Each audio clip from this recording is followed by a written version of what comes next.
Welcome to this short session on Incoterms and how important they are post-transition. My name is Dean Wootton.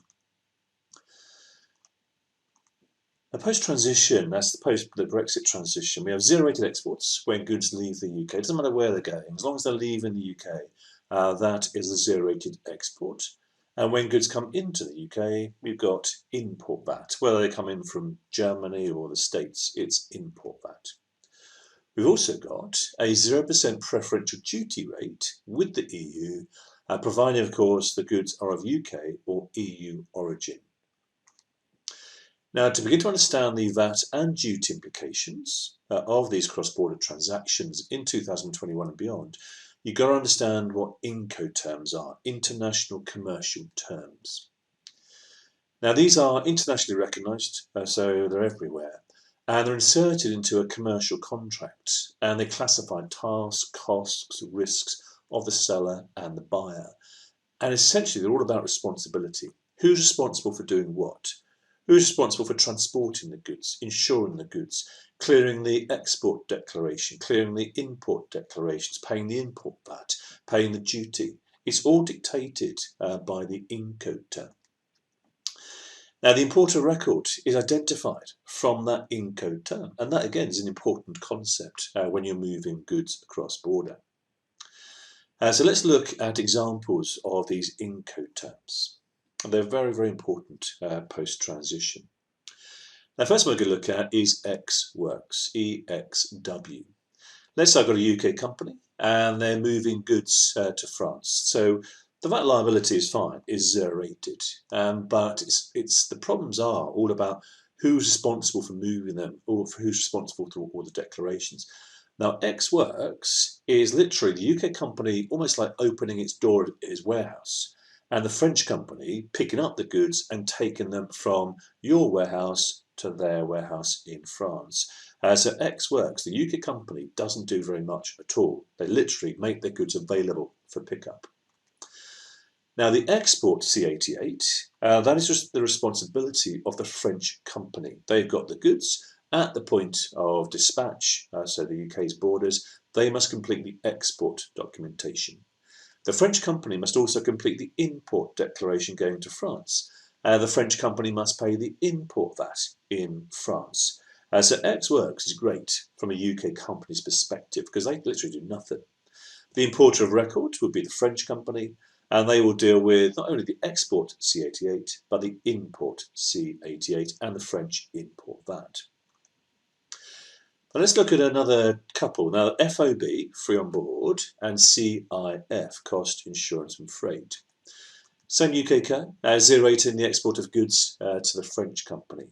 But we've got FOB and CIF. Now, I've put on the screen there where they actually relate to. Now, FOB, free on board, means that the UK company is putting them onto the transport carrier at the point, at the port of dispatch. So that will be at a UK port somewhere. So it's their responsibility to do that. From that point, it's the French company's responsibility to pay for the transportation of those goods from there. CIF, it's pretty much the same, but the UK company just takes those goods a little bit further. The UK company pays for the transportation of those goods from the UK port to the French port, so CIF. Now, in terms of the documentation, the UK company must do the export declaration, the C88. The import declaration, the equivalent of our C88, would be the French company's responsibility.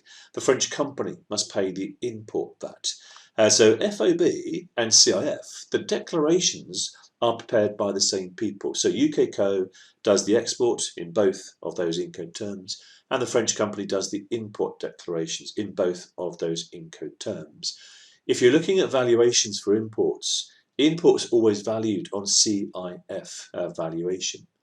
So therefore, if your Incoterms were FOB and there was import VAT, then the French company would have to be adding the transportation cost to the French port to the FOB value because you work out duty and then obviously VAT on top of that on the CIF value. Now, an Incoterm which has become very popular is DAP, delivered at place. So same UK code, 018 goods to French code. But DAP is the responsibility of the UK company to get the goods to a destination of the French company's choosing, normally the French company's premise. As it takes it beyond the actual French port, it takes it into the French company's warehouse, for argument's sake. So the UK company is responsible for getting the goods from the UK into the French company's warehouse. That's what DAP means. But the beauty of DAP is that the UK company only has to do the export declaration, the C88. The import declaration is the French company's responsibility, and they will obviously pay French import VAT. So DAP, you have the responsibility of moving the goods, but on the way, the French company will be sorting out the import declarations. They would have to liaise with your transport company to make sure the correct documentation is in place as those goods arrive at the French border and go on from there. It'll normally be a joint instruction between UK Co and French Co to use one haulage company, for argument's sake. Now, the one which is also popular but not ideal is DDP, delivered duty paid. Same UK code, 018 goods to France, but the Incoterm is DDP. Now, DDP, you're still responsible for getting the goods to, let's say, the French company's warehouse, the UK co is. But the difference with this one is the UK company must prepare, obviously, the export declaration, but also the import declaration. The UK company is responsible for the French import VAT. The UK company will have to have a French VAT registration. You'd have to appoint a French fiscal agent to get registered in France to deal with your French registration obligations. You'd also then have to charge French VAT on your invoice to the French co. So DDP, from a UK perspective, is not ideal. It generally triggers overseas registration obligations. Some countries, such as Holland, do have simplifications for DDP, but the worst way is you've got a registration obligation in that member state unless there's a specific relaxation or simplification in that country. And you would need a local fiscal agent to deal with that. So deal with the registration or the simplification. So in summary, Incoterms detail the commercial trading terms. Who's responsible for what? Transporting, insuring, and the declarations. If the UK supplier has responsibility to complete the import declarations, the importer record, then they generally will have an obligation to register in that member state. The only Incoterm that does that is DDP, and that one ideally should be avoided. Any other Incoterm, absolutely fine. It's those DDP Incoterms which are a problem, because you are opening yourself up to overseas responsibilities. So all other Incoterms, so Ex-Works, Free on Board, CIF, DAP, they're all fine. You do the export declarations, your customer does the import declarations. So they're the ones we should be aiming for, ideally.